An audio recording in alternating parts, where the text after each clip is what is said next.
Here's the problem with the Eagle Bearer. It needs to hit like a truck, but you die before you can prove it. Every build either leans into damage and you're made out of paper, or you stack survivability and suddenly the weapon feels like a waste. So what if we didn't compromise? Full damage, no stacks, and somehow we don't die. That's the challenge. That's what we're solving today. Before we get into the pieces, I want you to understand the thinking behind this. Because if you just copy the loadout without getting the why, you'll hit a wall and you won't know how to fix it.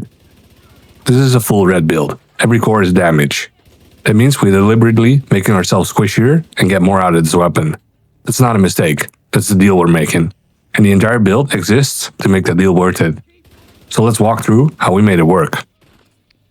The weapon we're building around is the Eagle Bearer. And the reason is simple. This thing rewards headshots in a way most weapons don't even come close to. The talent is called Eagle Strike, combined with Tenacity. The longer you fire, the more accurate it gets, up to 30%. That alone makes it feel better the deeper you push into a fight. But the real reason we're here is the Tenacity. Land a headshot kill and you'll get a buff that delays 40% of the damage you take. Every body shot adds 1%, every headshot adds 5%, and it caps at 80% delayed damage. You've got 15 seconds to get 3 kills. Do that and 100% of the delayed damage disappears. This is not invincibility. You will still feel pressure, but it means you can push through moments that would normally get you killed. And that's exactly the problem we set out to solve. Now, I'm running the Eagle Bearer, but honestly, this build works with other ARs too. St. Elmo's engine, if you want crowd control in the mix. Lexington offers flexibility in your talent slot. Bighorn, if you want to go even harder on headshot damage. The Foundation holds, pick what fits your style. The secondary is the Stackbroker, running back and forth. And look, this gun isn't here to fight. It's here to do one job. Swap to it, swap back, and your primary gets a 10-second window of 5% faster rate of fire and 4.5% more weapon damage. That's it. You do it before you push into a fight, and then you forget about it. Any weapon with the same talent works here. The gun doesn't matter, the talent does. The Sidearm is the Quickstep, purely for movement. Close the distance fast, get into position, just be there first. Alright, here's where it gets honest. Full red cores across the board. That dropped our survivability significantly. We knew that going in, so the question we had to answer was how do we make sure we don't just get deleted the moment the armor breaks. The answer is one piece of gear that changes everything. The Exodus gloves. The moment your armor breaks, a smoke bomb drops at your feet, and you're concealed for 3 seconds. 3 seconds sounds small, but in a firefight, it's enough to finish the fight, reposition, or just breathe. And a very nice bonus, which happens often, is that thanks to the smoke, it registers as out of combat, and fully heals your armor back. This is the safety net that makes the full red build possible. On top of that, 6% crit chance and 12% crit damage on the minor attributes. Everything else is built to maximize damage, while keeping the stack management out of the picture entirely. The chest is the sacrifice, the named Providence version. Providence alone gives us plus 13% headshot damage from the brand set. But the talent is what we're really here for.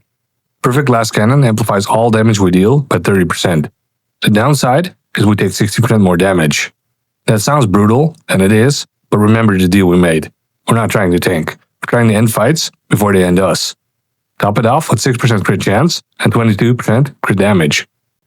The backpack is Grupo, giving 13% crit hit damage from the brand set, and the talent is Concussion, for 10% weapon damage for 1.5 seconds after headshot hit, or 15% weapon damage after headshot kill for 10 seconds.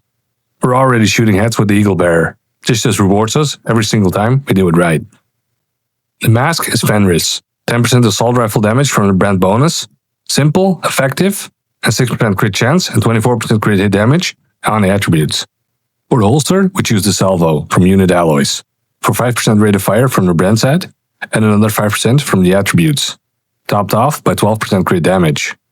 We start getting the Unit Alloys brand set bonuses here, and that matters for what comes next. The Kneepads are also Unit Alloys, which gets us the 2-piece bonus, 20% assault rifle damage. That's the reason these 2 pieces are paired together.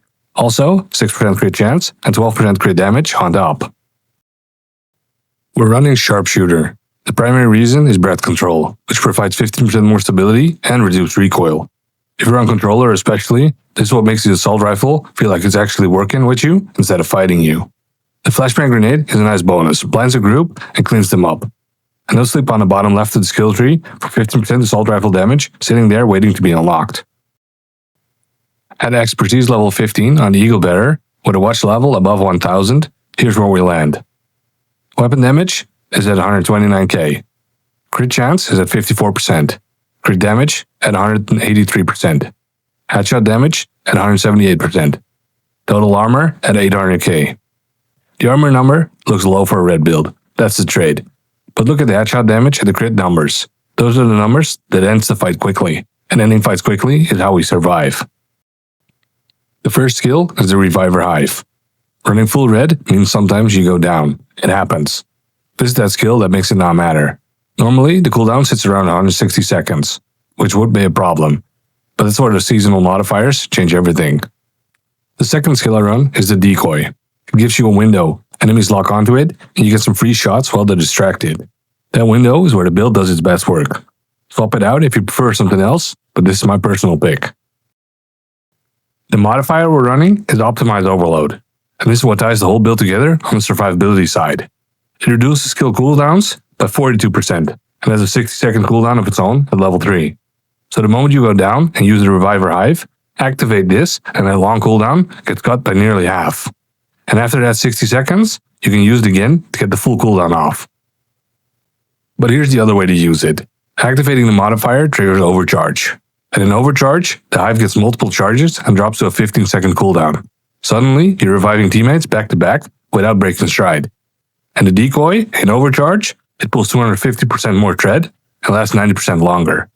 That window to strike doesn't just open, it stays open. For the modules we're running, Consume Offense, Convert 2 Offense, and Convert 1 Offense. This gets us 90% extra headshot damage, a 30% larger mag size, 7.5% more armor, and 15% more skill damage. That's the full picture. A full red build that hits as hard as possibly can, and actually has an answer for every way it could fall apart. Now instead of over-explaining it any further, let's just run it. Full mission, no cuts, no cherry-picked moments, just what it actually does when everything is on the line. And before I leave you to it, if you get stuck or want to take it further, jump into the Discord. There's always people around to help, break things down, and run it with you. Else, I'll see you in the next one.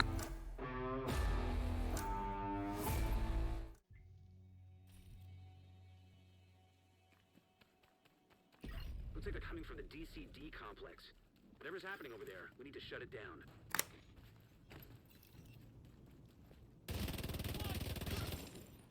Join the fall.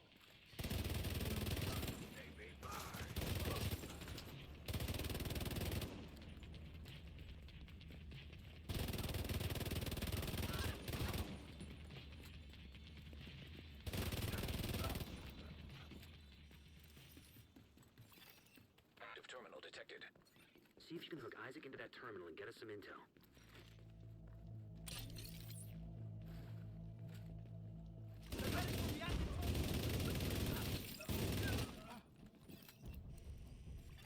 Connection established. DCD data stream enabled. Alright, let's see what we got. There's an active lab on the north side close to you. Your first priority should be to shut that down. Looks like the best way to take the lab offline is the decontamination protocol. That's just a fancy way of saying everything can be sterilized. Isaac's not detecting the gas needed for the decon process. They must have disabled the line. Hit the main fuel line in the basement. That should get it flowing again. Open the fuel line. That should give the decon protocol enough gas to run. They're in the basement!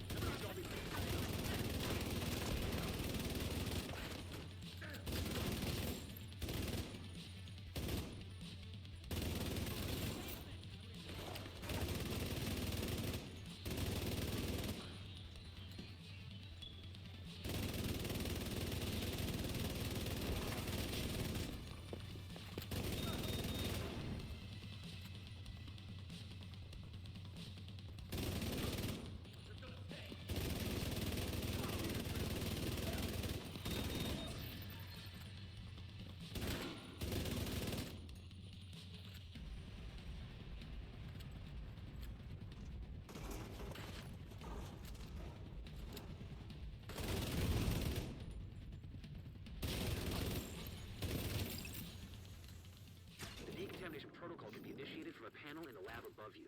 Stay put once you pull the trigger and you should be safe. Top floor, you can't miss it. It's right in the middle of the lab.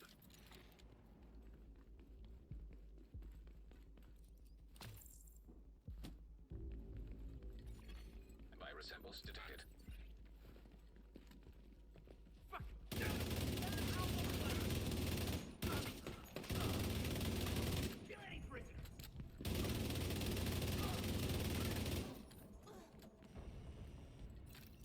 guess you could call that clean.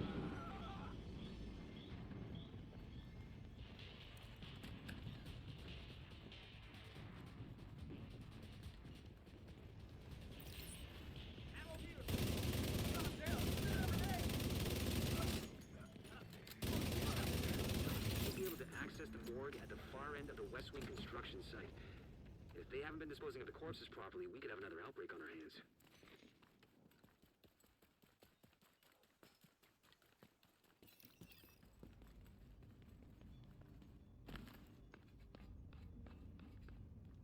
Spread out and search for them. They could be anywhere.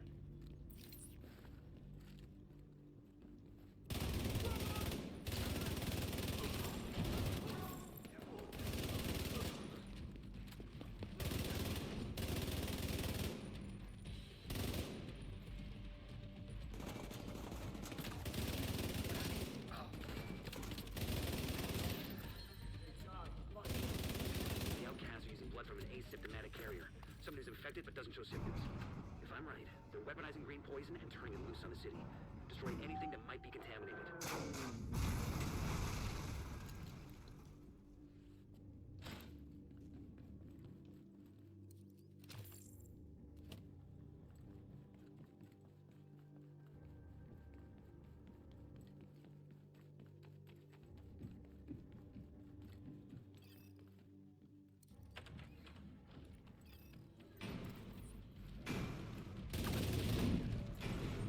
Don't let them break the back.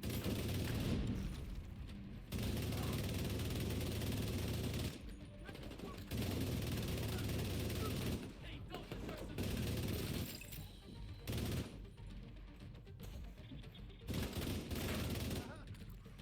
Emily is the head of the outcasts. If she's an asymptomatic carrier, they've got an endless supply of the virus to play with. Agent, your route out is going to take you into the DCD research library. Hey, while you're in there, do me a favor.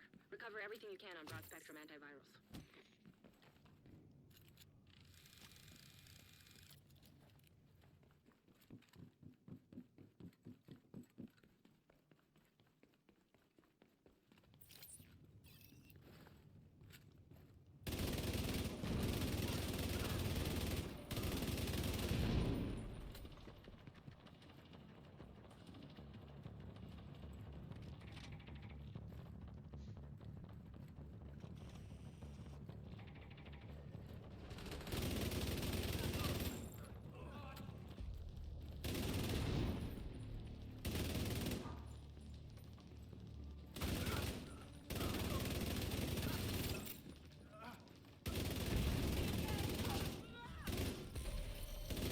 DCD's data analysis lab is just ahead. See what data you can grab for Kelso.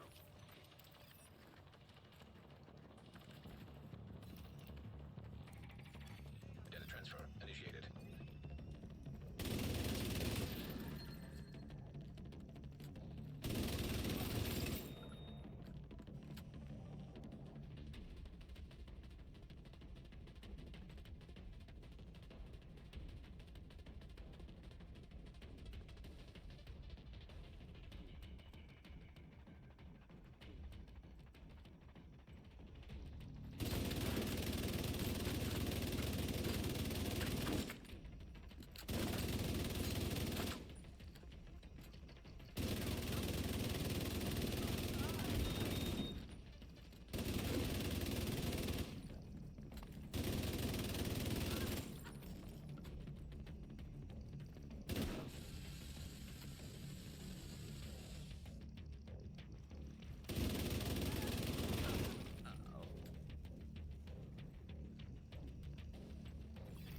Data transfer completed.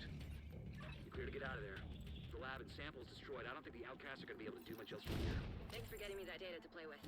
Hostiles are moving. Here they come. Be careful.